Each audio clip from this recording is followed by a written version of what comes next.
Hi, I have a Maytag Bravo's ecoconserve that won't start. I think it is the belt. Can you guesstimate how old your Maytag is?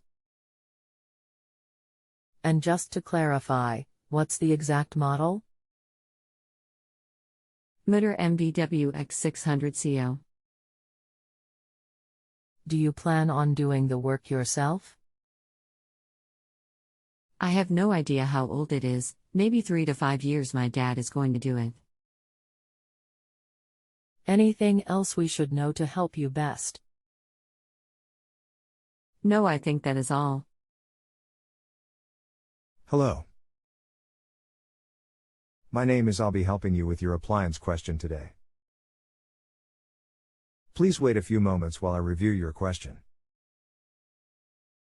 Okay. So I just want to start by saying, if I was in your house, I'd go through diagnostics and see what error code you're getting, but I've tried to explain how to do this to many people, and for some reason they just can't get the sequence to work. So by far, the most likely thing that will cause this issue is your actuator failing, or possibly your drain pump being clogged up. Both the drain pump and the actuator motor are located below the tub, and if you're wondering, the actuator is the part that switches the shifter next to the motor. You'll want to first check the drain pump first, which is below the tub. Just remove it, and if you find nothing inside, reinstall and move on to the actuator. If you find debris inside the pump, remove it and try the washer again. To access the actuator, you need to unplug the washer, tip the washer backwards, and remove the 2 screws going into the plastic cover near the back left corner. That will allow you to access the motor and the actuator to the right of the motor. Remove the screws going into the actuator and replace the actuator. Below is a link to the part you'd need to order for your model.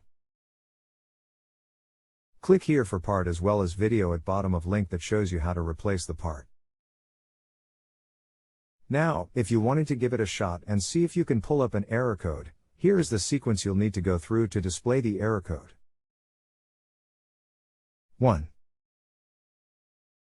Be sure the washer is in standby mode, plugged in with all indicators off. Press and hold the start/cancel button for 3 seconds to turn everything off. 2. Perform the following sequence of movement using the cycle selector knob. Note, after reset, sequence A through E must be completed within 6 seconds. Reset, rotate cycle selector knob counterclockwise to clear sequence. A. Rotate cycle selector knob counterclockwise 1 full rotation and the control panel should beep.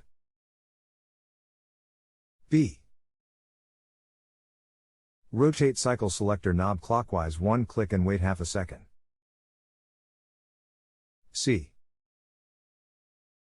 Rotate cycle selector knob clockwise 1 click and wait half a second. D. Rotate cycle selector knob clockwise 1 click and wait half a second. E. Rotate cycle selector knob counterclockwise 1 click and wait half a second. F. Rotate cycle selector knob clockwise 1 click and wait half a second. Now you are in diagnostics. Turn the knob until just the done LED is illuminated. Push start. Now turn the dial 1 click, and now the error code is displayed in the form of LEDs along the progress line. Just note which lights appear and let me know, and I can tell you what error you're getting. There will be 2 sets of lights that appear, and I need both sets to know what error you're getting. Also, below is a video that might help you pull up the error code. You'll notice the video is for a Whirlpool washer, but Maytag is owned by Whirlpool, so these machines are the same, and so is the process. Click here for video. We are on the honor system here. If you need anything else, just let me know. You can continue asking follow-up questions at no additional charge after rating my service if you still need assistance. Okay, would these issues cause the washer to not start? Like beep twice and not turn on. My roommate said there was a burnt rubbery smell when she lifted the lid. Are you saying that the control panel won't even light up and turn on? If so, then the only things would be a clogged drain or a bad control board. It lights up and turns on, but then it just clicks off. The motor won't turn on. I don't know if it is just an automatic thing that protects it from breaking further.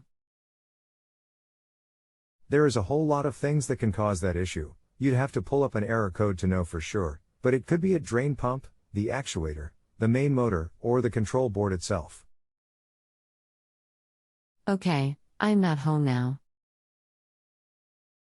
I wasn't expecting to have this conversation, lol. I was Googling troubleshooting and I landed at this website. Am I allowed to resume this convo later on? Or do I have a time limit? I want to try to pull up an error code. There is no time limit after you rate me. You can ask follow-up questions at any point afterwards at no charge. There is an email sent to you with a link to come back and ask follow-up questions at that point. Okay, cool beans. Will it send me a copy of this conversation for reference? No, but it sends you a link to come back and this conversation is saved here at that point. Okay. You'll be hearing from me soon enough, Tyler. Wish me luck. Okay, good luck. We are on the honor system here. If you need anything else, just let me know.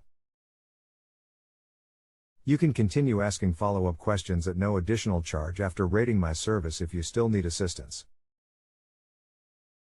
Thank you. And just post back here later when you get home and I've had a chance to pull up your error code. The code is F1E2. Okay, F1E2 is a motor control fault, which is your main control board inside your control panel. That main board would need to be replaced to resolve the issue, I'm sorry to say. Sounds expensive. Is it worth it? Or better to get a new unit? Also, does that account for the burnt rubber smell? Hard to know if it's causing a burnt rubber smell, but the part itself is about $300, I'm sorry to say, so it may not be worth fixing, but that's completely up to you. Yikes. If you have a home improvement or appliance question and want to chat with an expert now, visit justanswer.com/YTHI.